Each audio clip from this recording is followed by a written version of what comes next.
Hey there, Pat Strubbe, founder of Preservation Specialist, coming to you this month with an important and timely topic. I want to really hit on kind of what's been going on with real estate investments. Of course, am invested in real estate myself. Many of our clients are, and it has had a pretty topsy-turvy last couple of years. So I wanted to kind of take you through that, where it's gone, why it's happened, and where we think things are going. So this is specific to, I've got a list of five investments that we use, that I invest in, our advisors invest in, and a lot of our clients invest in. So just so you know ahead of time if this is specifically addresses anything that you're invested in. So investments like Blue Rock Total Income, Aries Industrial, Apollo Diversified, Cottonwood Communities, and Heinz Global. All of those are large portfolios of real estate that are invested and designed to be diversified, generating income, and then seeking to grow the value as well over time. So over the last couple of years, in 2022, the real estate market did very well, and the stock and bond market did very badly. So in fact, a balanced portfolio of stocks and bonds in 2022 actually had its worst recorded return since the Great Depression. There was a lot of pain in those traditional markets, as happens in many ways with investments. When one area is down, another's up. Real estate did extremely well, so we were really happy with that. Now in 2023, everything flipped. So the stock market did incredibly well last year, and what really affected us by far the most with real estate is the Fed raised interest rates faster and higher than it's ever done in its history, and we just did not see that coming.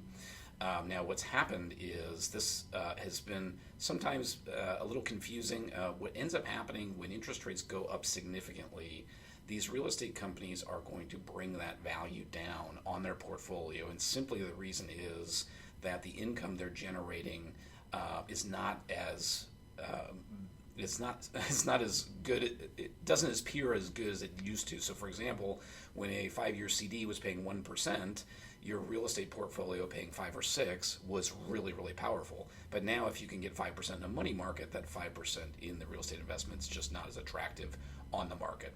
So, even though the value of the real estate, even though the income it was still generating was the same, these companies are required to reduce values. That is not based on any they're not based on any problems with the real estate itself. It's based on interest rates. So we have a lot of clients, a lot of money in these funds. We do frequent updates with them.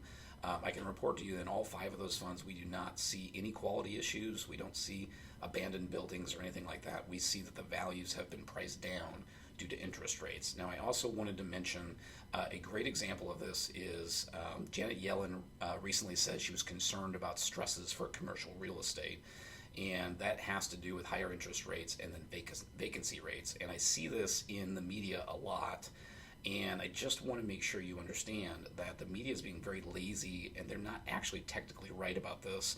There are not high vacancy rates on commercial real estate. There's high vacancy rates on office.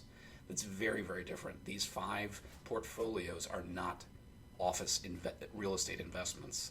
They are primarily focused on warehouse and distribution, which has extremely low vacancy, and then also things like apartment complexes and things like that. Those are areas that are still thriving. So I wanted to make sure you were aware of that. We're not concerned at all about quality in those portfolios.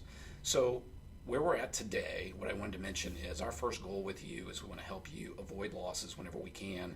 In 2022, I think we did a great job of that because we avoided a lot of the risks of the stocks and bonds, and the real estate did well. Obviously, in 2023, these portfolios did not do as great of a job of that. And so I've had clients say, hey, this is down, should we sell it? And so what I want to help you do is our second goal is when we have these challenging times to help you make the best decisions possible. So obviously we cannot predict the future. However, we think we really want to hang on to these real estate investments because we have seen interest rates go way up, and we don't know what rates are going to do. No one knows, but what everyone's expectation is we are at the top. And the expectation is those rates will slowly start to come down, which would logically dictate then that if and when that happens, then these values of these real estate portfolios will then start to bump back up again. So I want to show you this chart. This is a company called KKR, which is one of the biggest investment companies in the private markets. Obviously, no one knows what the future holds, but this is their estimate over the next 5 years of returns on different markets. And these are based on where things are priced right now. A lot of people think the stock market is priced too high. So a lot of people are only expecting maybe around 5% a year returns in the stock market, which is not a lot of return for all the risk that you take there. But look at the real estate expectation. Now that doesn't mean that we think these buildings are going to double in value or anything like that. What we think is that they're priced down right now. So if those are able to generate income of 3, 4, 5, 6% a year, and then if those values come back up, it would certainly be possible to see years where those could make well above 6% returns. So wanted to give you that background on kind of where we've been and where we're going, and certainly I hope this helps when you're talking with your advisor about your allocation and plans for the future.